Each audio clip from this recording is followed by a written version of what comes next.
Abonnez-vous sur notre chaîne YouTube Kadhafi Moumoudi pour ne rien manquer. Merci. 3 petites questions. Je commence par le porte-parole de l'armée. Mon général, vous venez d'affirmer que les FARDC passent de prouesse en prouesse sur le terrain des opérations, les hauts faits militaires en hauts faits militaires. Félicitations. La question, elle est toute simple. Qu'est-ce qui est fait aujourd'hui pour qu'on arrive à récolter ces résultats et qui n'était pas fait hier? Est-ce qu'il y a des nouvelles acquisitions? Si ce n'est pas un secret militaire, qu'est-ce qui est fait aujourd'hui pour qu'on arrive à ces résultats? Au porte-parole du gouvernement, vous venez de l'évoquer tout à l'heure, et après avoir interpellé, je crois, le CESAC, RFI, TV5 Monde, aujourd'hui, dans un tweet, c'est le ministre d'État à la Justice qui promet la peine de mort aux journalistes, aux religieux, aux politiques, aux politiciens qui relaieraient les informations de l'ennemi du M23. Alors, cette manière de faire, monsieur le ministre, porte-parole du gouvernement, est-ce qu'on ne va pas droit vers la dérive dictatoriale ou vers les musellements de la presse dans un État dit de droit? À la ministre des Affaires étrangères, nous avons suivi tout à l'heure le rapport d'experts, accable le Rwanda, bien entendu. Et par rapport à ça, quel peut être l'avenir du processus de Luanda quand on sait que, vous l'avez dit, le président rwandais recourt à l'histoire, à l'héritage colonial pour justifier un peu ce qu'il est en train de causer comme acte en République démocratique du Congo. Alors, est-ce que ça vaut encore la peine de continuer avec le processus de Luanda? Et par rapport à l'Ouganda voisin, si on suit un peu les déclarations du fils Museveni, je crois le chef d'état-major général, vous aviez interpellé si peu, je me souviens, le chargé d'affaires de l'Ouganda à RDC par rapport aux propos. Et aujourd'hui, l'Ouganda nous propose de négocier, de dialoguer avec le M23, c'est qu'il y a une ligne rouge à ne pas franchir par la RDC. Qu'est-ce que vous dites? Est-ce que c'est encore un partenaire fiable, un partenaire qu'on doit encore ménager, ou n'est-il pas temps de revoir nos relations diplomatiques avec ce pays? Merci, monsieur Jacques. Mon général. Merci, Jacques, pour la question. Qu'est-ce qui est fait aujourd'hui qu'on n'a pas fait hier, qui justifie les prouesses? Non, les prouesses sont là depuis toujours. Est-ce que c'est depuis 30 ans que nous sommes en guerre? Une guerre qui n'est pas déclarée. Ben, c'est cette armée qui fait en sorte que le Congo puisse rester ce qu'il est aujourd'hui. Donc il ne faut pas dire qu'hier on a failli quelque part. Non, non. En guerre, comme je l'ai dit aux journalistes lors de la réunion, la guerre évolue toujours en dents de scie. On peut perdre une bataille, mais comme je vous l'ai dit tout à l'heure, la victoire finale, elle sera congolaise. Et cette armée, c'est une armée qui est déterminée à assurer l'intégrité territoriale de notre pays, à défendre nos frontières et à protéger les personnes, les habitants du Congo, donc le peuple congolais et tous ceux qui ont choisi le Congo comme leur deuxième patrie. Et cette armée travaille jusqu'au sacrifice suprême. Et quand vous regardez ce processus, cette guerre qui nous est imposée, il y a beaucoup de morts au Rwanda qu'au Congo. Il y a beaucoup de morts des militaires rwandais que des militaires congolais. On ne vous a pas montré les images, il y a des images horribles, mais il y a dans les images rwandaises, il y a aussi les ADF, il y a presque dans la partie orientale de notre pays, des menaces multiples, des Zouélés jusqu'au Grand Katanga. Il y a plusieurs menaces et l'armée est appelée à affronter toutes ces menaces-là. Mais, comme je l'ai dit tout à l'heure, elle est déterminée à ramener la paix dans notre pays et de gré ou de force, cette paix reviendra. Et cela arrivera. Alors, sur votre question concernant les médias, et je l'ai annoncé ce matin que j'ai décidé, après évidemment discussion et analyse avec mon équipe, de retirer les accréditations accordées aux journalistes d'Al Jazeera. Parce que c'est tout simple.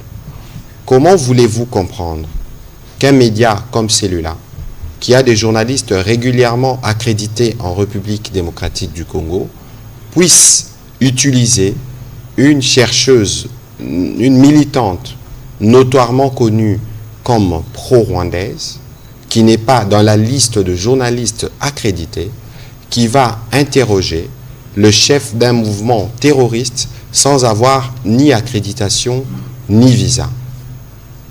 N'est-ce pas méprisant? D'abord pour ces journalistes-là. Alors, à quoi ça sert à cette chaîne d'avoir des journalistes accrédités localement lorsqu'il faut faire une interview, recourir à une chercheuse qui est militante? C'est une porte d'entrée de la manipulation et de l'intrusion. Nous leur avons écrit et nous attendrons, parce que sûrement à un moment ou à un autre, ils réagiront. Et en ce moment-là, nous discuterons, parce que ça, c'est l'exemple de ce qu'il ne faut jamais faire, justement. C'est l'exemple de ce qu'il ne faut jamais faire, de donner la parole à des terroristes, et ce qui, pour nous, est assimilable à l'apologie du terrorisme, et c'est totalement inacceptable. Nous avons eu des discussions ce matin avec les correspondants de la presse internationale ici. Beaucoup ne les savent peut-être pas. J'aurais voulu que quelqu'un de RFI les dise ici. RFI ne donne pas la parole aux terroristes. Et d'ailleurs, dans cette guerre, je pense que nous devons proposer une forme de lexique. Madame Paulina Zidi, je la vois dans la salle, peut-être elle-même pourra le dire. Nous considérons que c'est un bon pas, mais qu'il y a des choses qu'il faut faire davantage dans la couverture, dans un contexte où, chez nous, il y a la pluralité des médias. Et nous nous assurons que les médias puissent opérer librement. La preuve, nous sommes dans un exercice en direct avec la ministre d'État, ministre des Affaires étrangères et le porte-parole de l'armée. Donc nous sommes disposés à vous donner des éléments d'éclairage. Pour la protection de notre opinion, il n'y a plus de place pour l'ambiguïté, parce que de l'autre côté, ça n'existe pas. C'est l'omerta générale où la liberté d'expression n'existe même pas d'un iota. Et donc, si nous avons pris la décision sur Al Jazeera, c'est parce que nous avons des faits corroborés qui sont justifiés. Et personne ne va nous le reprocher. Mais pour ce qui concerne les autres médias de la presse étrangère, nous avons aussi discuté par rapport à la spécificité, à la délicatesse du sujet. Le Congo, la RDC représente 60% du bassin d'audience de RFI, France 24 ou TV5. Et 60%, c'est énorme lorsque vous êtes un média. Et les Congolais, dans leur grande majorité, si pas tous les Congolais, ne veulent pas du Rwandais, du militaire rwandais, des agissements du président rwandais sur notre territoire. Et cela doit être en mesure de ressortir et sans entacher à rien les professionnalismes de ces médias. Nous sommes dans un contexte de crise et tout le monde devrait le comprendre parce qu'on peut même envisager des mesures plus radicales. Alors, sur la question de la peine de mort qu'a évoqué le ministre de la Justice, je pense qu'il faut, vous connaissez le ministre de la Justice dans son style et dans sa fermeté. Je pense qu'ici, ce qu'il faut considérer, au-delà des commentaires que les uns et les autres peuvent s'autoriser, c'est une interpellation. C'est une interpellation qui ne concerne pas que le professionnel des médias, c'est une interpellation qui concerne à la fois les militaires et d'autres personnes qui sont sujets ou qui peuvent être utilisés comme de canons pour passer des messages de l'ennemi. Nous avons l'obligation, nous, de protéger notre opinion sur ce qui peut la détruire, surtout par rapport à cette guerre qui nous endeuille, qui a fait des millions de déplacés. Nous devons en finir.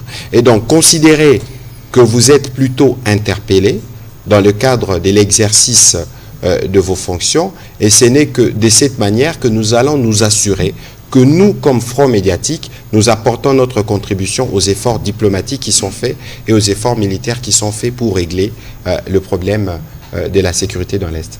Madame la ministre d'État, pour les questions qui vous concernent. Merci beaucoup. Alors, tout d'abord, la question sur le processus de Luanda, son avenir et si nous avons encore espoir. Je voudrais souligner une chose. Le processus de Luanda est un processus diplomatique et qui a pour objectif de faciliter la fin des tensions entre la République démocratique du Congo et le Rwanda. malgré le fait que le président Kagame a choisi de ne pas se rendre à Luanda le 15 décembre et d'honorer l'invitation de son homologue angolais, vous l'avez tous vu, le président Tshisekedi y était. Et je pense que c'était un signal fort et important qui montrait à quel point nous tenons à la paix, mais aussi à quel point nous respectons l'autorité, la sagesse et le mandat du facilitateur angolais qui a été désigné par l'Union africaine. Et donc, pour nous, le processus de Luanda, il a encore lieu d'être. Il est mis à l'épreuve actuellement à cause du comportement du Rwanda. Nous allons donc attendre et voir si le Rwanda va peut-être retrouver le chemin de la raison. Mais notre position est claire. Nous voulons la paix. Nous respectons l'autorité du facilitateur angolais. Et si le processus de Luanda devait reprendre, et si le processus de Luanda devait reprendre en nous donnant des raisons fiables, si vous voulez, d'y faire encore confiance, nous allons retourner à Luanda. Nous avons toujours insisté que la solution à ce problème, la solution diplomatique se trouverait uniquement à Luanda. Pas à Zanzibar, pas je ne sais pas où. Nous avons toujours été très clairs.